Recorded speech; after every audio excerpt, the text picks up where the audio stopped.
Hello, hello, good evening. It's Monica from Life is Art and Scrap. It's almost Monday. Let's create and get some crafty time in before the week begins. We're popping on this evening. We're going to be mixing it up, if you saw the title before you clicked on in. And that means we're going to be delving into the current mix-in collection to create this layout this evening. And let me just grab my catalog so you can see what that's looking like. So we are working on our April to June catalog. We have been using the featured collection for the month, and that is called Cosette, which is gorgeous. And so this evening we're going to be using some of the die cuts from this collection, some of the stickers, and a PML card, but we're also going to be flipping our way to the end of the paper collections here and taking a look at the mix-in paper pack. So we're going to be using a couple patterns from this mix-in collection, and the mix-ins are great because you get color family patterns. So we're going to be using this particular pattern here, which is Papaya. So we've got a front and a back of this pattern page that is in Papaya color. And that is wonderful because you can be creating and you think, okay, I need a pattern and I want it to be in Papaya. And you can go to the mix-ins and just pull out one of these two patterns. I'm also going to be using one of the mink patterns. So on this one we have pine, toffee, papaya, seabrook, some charcoal, and then the mink. And so we're going to be using some papaya and mink from there. And yeah, we're going to throw in a few other things and a little bit of a technique. But the base page that we're going to start with is something a little bit different than what we normally go to. And that is some pine cardstock. And that's a really dark color for a background for me. And that's kind of fun because it's nice to do something a little bit different every so often, right? If you're popping on to watch, just say hello or howdy so I know you're here. And if you're watching later on replay, you can just say replay. And be sure to comment. I like to see what you guys are thinking about in the evening while we're creating. So we're starting out with our 12 by 12 piece of pine cardstock, and it's a really nice deep color, and I'm using the dark side of pine. If I kind of flip it over here a little bit, you can see that our cardstock is two-tone. So one side is lighter, one side is darker. The dark side is the true color side, and that's the side I'm working on. And I've been wavering throughout the course of the day whether I wanted to do anything with my base page. I thought about doing a little bit of sanding on it, which would be fun. I thought about doing a little bit of inking, which would be fun, but I think I'm actually going to leave it just plain pine cardstock. Can you imagine? I'm not going to do anything with it, except for add things on top of it. Good evening, Pamela. Nice to see you're watching. The first element I want to bring in, and I should say that I'm using a sketch. A sketch inspired this layout this evening, and the sketch was from Pinterest, and it was by Becky Fleck. And so that's where I got the inspiration for this particular layout. And one of the elements on this layout I have created using the mink pattern paper from the Mix-In collection, and this is a really fun one that has images as well as sort of like newspaper print happening on it. So it's more of a texture-y kind of thing, because I doubt you would actually sit here and read all the words, but it actually does say stuff. The back side is sort of a stone concrete-y look. And you'll notice, if you look closely at this, that I have drawn on this because I wanted to create these scallops. So I thought I would show you the method that I used to create this strip of very large scallops. Now, if you have Cricut machine and you have a cut file or something that would cut a large scallop, that would be great. You could also cut circles and then layer them up, but I wanted my pattern to be kind of continuous and not have stopping and starting happening. Hey, Mom, nice to see you're watching. So I'm going to scooch this out of the way and just quickly show you how I created that. So I took a piece of 2.5 by 11 inch pattern paper, and that was from the mix-ins. So to demonstrate, I'm going to use this Seabrook cardstock. And then I got out my handy dandy circle dies, which you guys know, I love these dies. I use them on all sorts of things. And I am using the second largest die, which is a 2.5 inch die. And I'm going to grab my pencil. And what I'm going to do is I'm actually going to line my cardstock up so that I know where the center is. So because this is 11 inches wide, there's a 1/2 inch on each side. And then I'm going to find the 6-inch part, and I'm going to kind of draw an invisible line in my head and position my circle so that I'm going to use it as a stencil. I'm not actually using it to cut the paper yet. I'm using it as a stencil. So I know that I'm to the right of my 6-inch line, and then I can just take my pencil and draw, just like it would if it was a stencil I was using, around the outside of the circle. And I'm only going to go part way because I'm making a scallop. And then I can move my circle along and line it up again. And this time I'm going to center it sort of in between what's left of the space. Okay. And then I'm just going to draw again about 1/2 of a circle, maybe just shy of 1/2 a circle around. And there will be a little gap here and there. That's okay. I'm going to show you what we're going to do with that. Then I'm going to come to the left of the 6-inch mark. And again, leaving a little gap there. Just like that. And I'm going to trace around my die. And you don't have to have a die.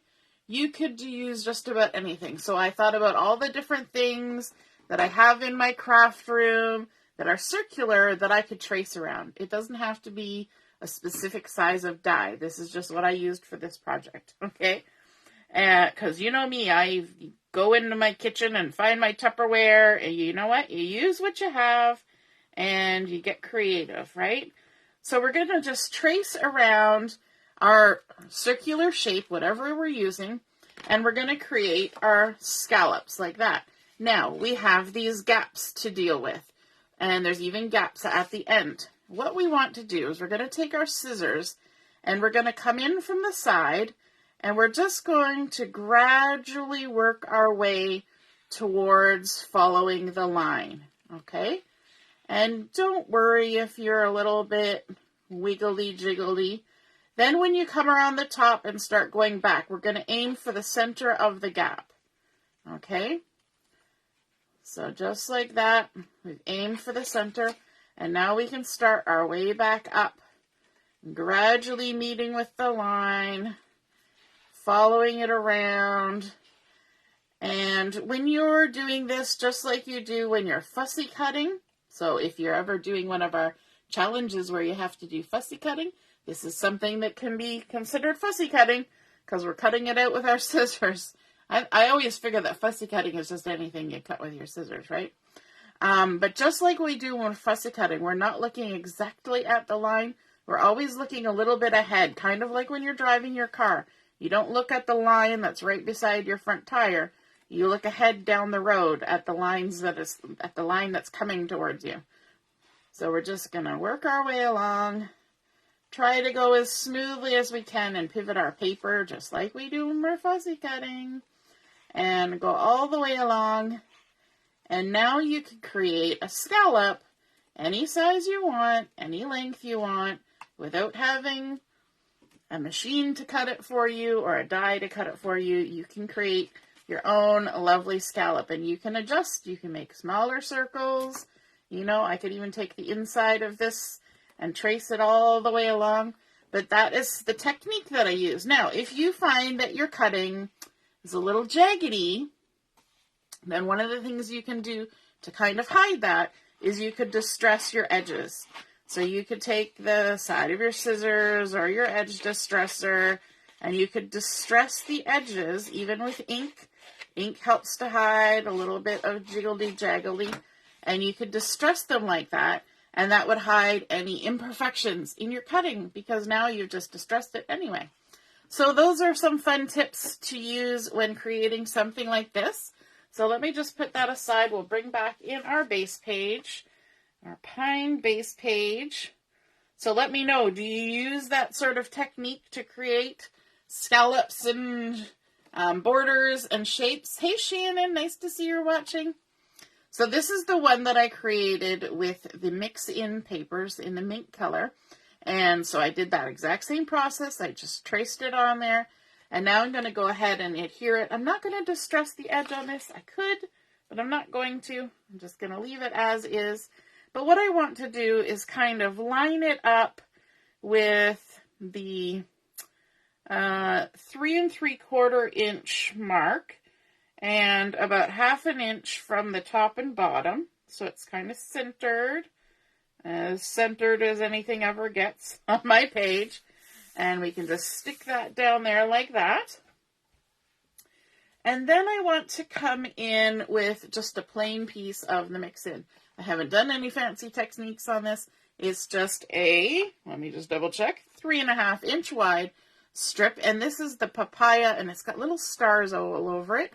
The back side is papaya as well, and it's sort of like a brocade tapestry type look, which is really pretty. And in fact, I had chosen that side at first for this layout, and then I decided to go with the bolder look. And you'll see why, because the pictures that I'm using are of somebody who's young in the picture. And so sometimes a bolder color or a bolder pattern can look really nice with somebody who's a little bit younger. Sometimes the older we get, the more soft patterns we like. But with somebody young, then a bold one really looks nice. So there we go. And I'm going to kind of line this up with the 3.5 inch line. 3.5? Yeah, 3.5 inch line.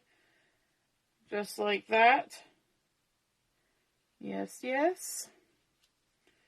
Hopefully centering it top to bottom. And I really like this combination of the papaya and the pine and the mink. I think they go lovely together, which is good because we're gonna use it again. Now I don't have, and I didn't even check to see if we carry it, any papaya shimmer trim, but I have melon shimmer trim here. And when you come to look at shimmer trim, I always think, or glitter paper, anything like that, if you're close, then it's pretty much good enough. So I'm thinking I want to add a little bit of sparkle to my layout. And to do that, I'm actually going to turn my layout around because I'm going to have much better success adding some shimmer trim to this when I'm working closer to my face. So what I want to do is leave it attached to your spool. And I always leave a little tag of the backing plastic. And then you just peel. We're going to do peel and stick. And sometimes the best thing is to just peel as much as you think you're going to need. And then line it all up. So I'm going to line it up at the 3 1/4 inch mark. And that should give us a nice straight line. Just give it a little push. And then we stick it down. And then all we have to do is flip it over and trim off the excess. I don't know about you guys, but adding shimmer trim is just a quick and easy way to get a nice little bit of sparkle on a layout. There we go. Trim off the edges. And then what's left on our spool, we can kind of gather it back up, tuck it back down in. And then we do not want to trim off all of our plastic. So we're going to leave about 1 inch of that hanging out because that is so much easier to leave that little tag hanging out at the end than to try and find and peel the backing off without it. So that's my other tip for today. So first tip was how to make scallops. Second tip, always leave the tail on your shimmer trim to make your life much easier. All right. And then I wanted to bring in a Picture My Life card to add a little journaling spot to my layout, but I didn't want the full 4x6 size, so I just took it over to my trimmer and trimmed a little bit off the edge. So this has now been trimmed to 2 3/4 of an inch. But I love that it has these pretty flowers going across the bottom down here. And I even managed to keep the taller one on there. So I've added some adhesive to the back of it as well. And we're just going to tuck this in here a little bit up from the bottom. I should have my little tool for lifting paper, because it would make it easier. It's over in my caddy. There we go. I'll just do it that way. Just lift the whole thing up. And, oops, now it came out. There we go. I want to put it about 1.5 inches up from the bottom, tucked in just a smidge. There we go. In fact, it's not even tucked in at the top. That's okay, because I think I'm a little bit crooked somewhere. It could be that this is crooked, but that's okay. And then we're going to add the photos. So the photos that I have are of my daughter, Julia. And this was when she was really little, before we moved to this house. So she was, like 2 years old. And this was the first time I had ever braided her hair. It took her a long time to grow some longish hair. And so this was her first ever braid. Before this, she'd had, piggy tails and things like that.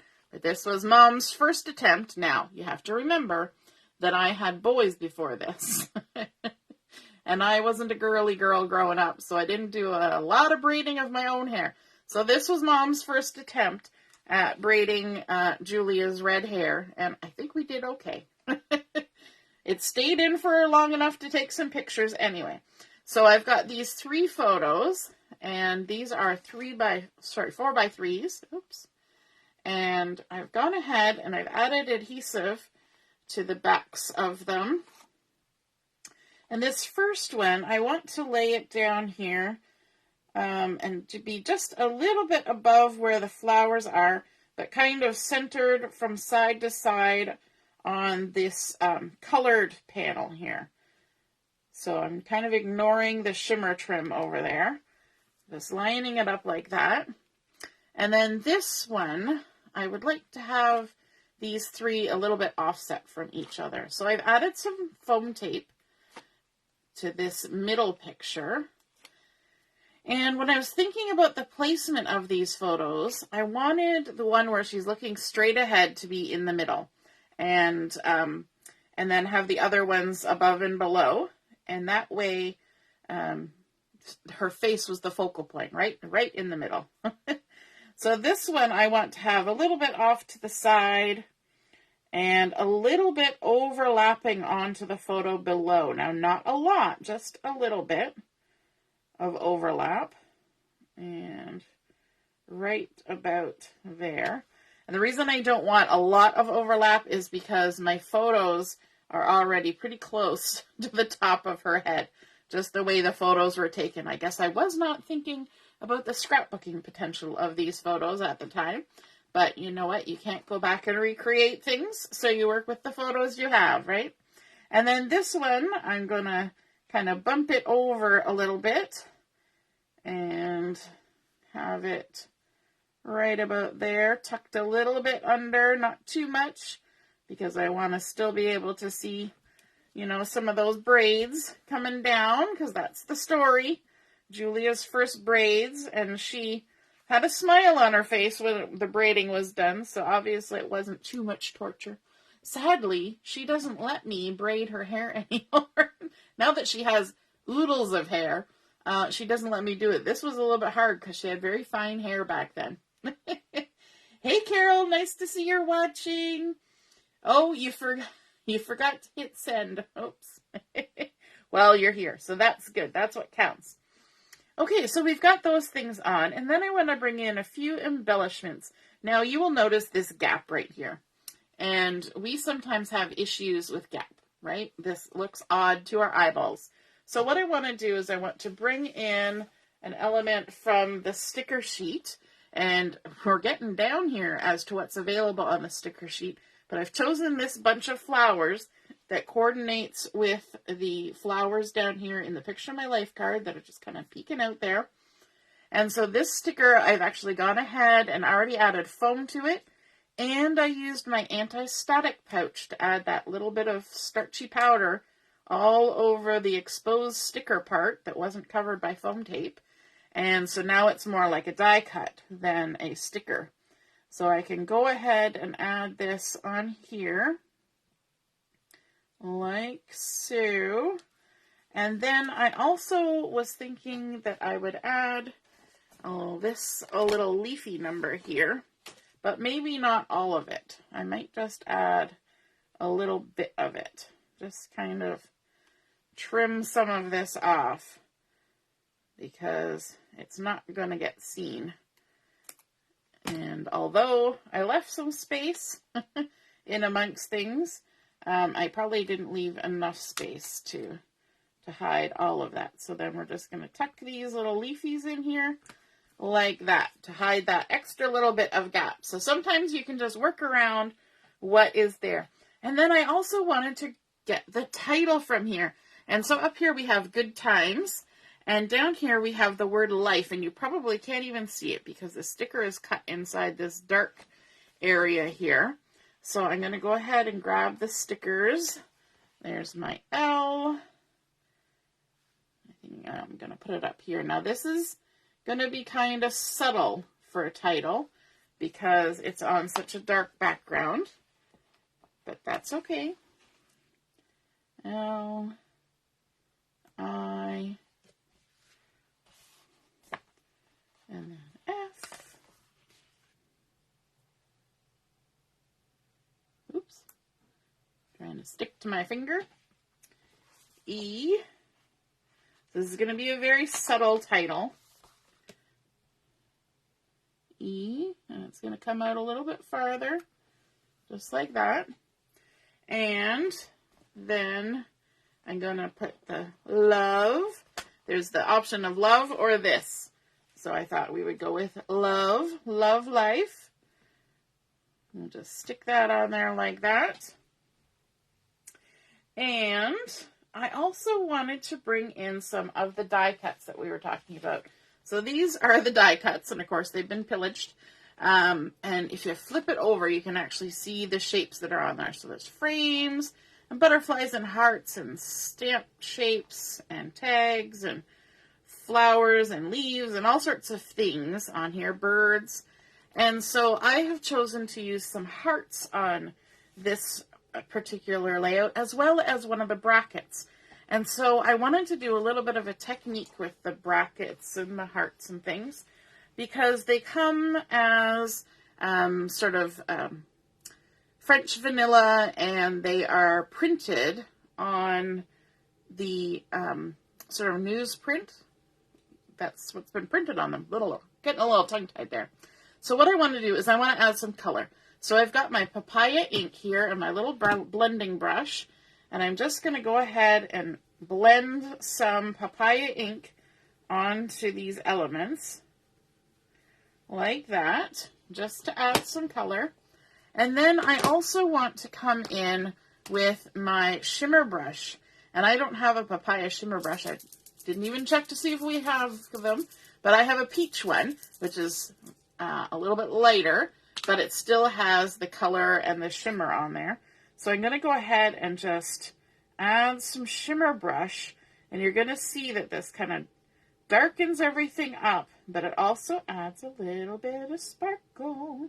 So we're making like custom colored embellishments for our layout, which is super fun. You always want to make sure with your shimmer brushes that you store them with the brush tip up, so that any of the liquid that has been brought down into the brush tip drains back into the well inside the handle. And then when you want to use them, you're going to give them a shake. And the little ball that you can hear rattling around in there will mix in all the shimmer and the sparkly bits so that you get an even amount of sparkly bits when you go to use your shimmer brush. So always store it with the brush tip up. There's another tip for this evening.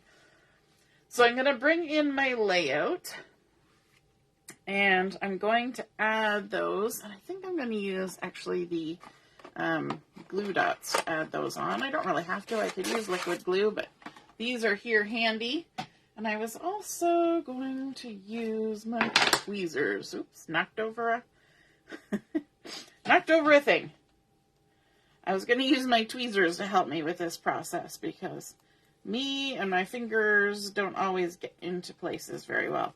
So when you're using the glue dots, you're just going to want to pick them up right off the carrier strip, just like that. You only need a couple. And this is especially why I want to use the glue dots, because I'm going to apply this right to a photo. And sometimes glue can get a little crazy when you're gluing to something shiny. And you don't necessarily want crazy all over your photo. So then I've got some of the hearts, and I've chosen 3 different sizes of hearts. So let me just find some more glue dots. Working our way down the strip. Oops. Sometimes you got to give it a little push. There we go. A couple of glue dots on there. And let's add a little heart there. So we're already into the embellishing phase. I'm just going to take part of that strip off. And grab another heart. So this is a medium-sized little heart. Grab a couple glue dots on the back of that. And let's tuck those guys on there. And there's a little heart.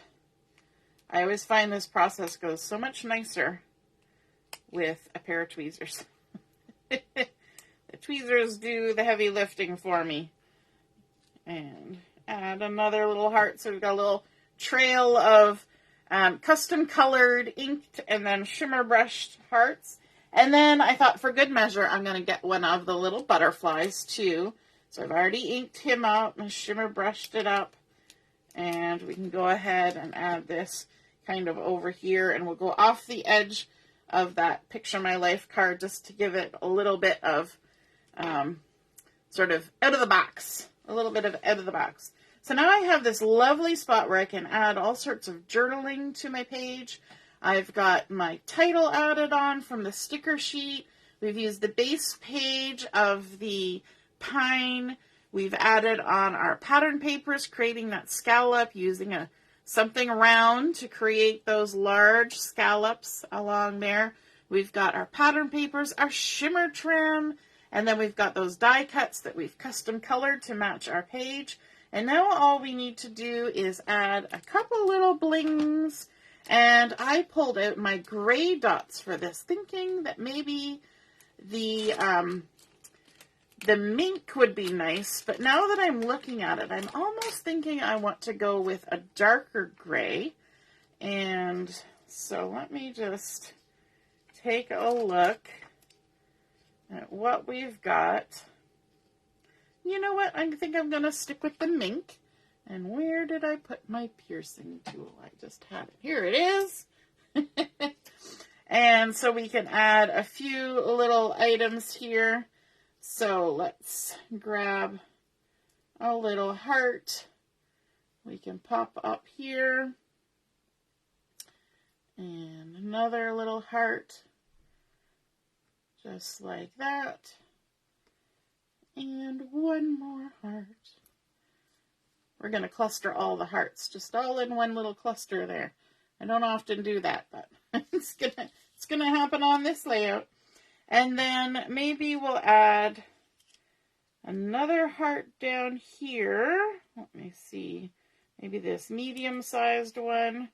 And this is going to be just sort of tone on tone happening down here because it's right on top of that the mink, but it's going to kind of give a little bit of texture. And then we'll add another one here like that. And then maybe this little one will actually stick right on top of the papaya one that we created there. Just to add a little bit of shine here and there. Now my other thought was we do have our shimmer brush on these die cut elements, but I could come in with also liquid glass and really shine those up. And I think I'm going to attempt to use liquid glass on the word life as well. So I'm going to do that off camera. But it will add a nice little bit of dimension to that and make it stand out a little bit more from the background. Alrighty, so I hope you guys enjoyed seeing this layout come together. Again, it was inspired by a layout sketch by Becky Fleck that was posted on Pinterest, and I hope that you guys are inspired to do some creating this evening or during the week. Alright, we'll see you again soon. Toodaloo! Bye!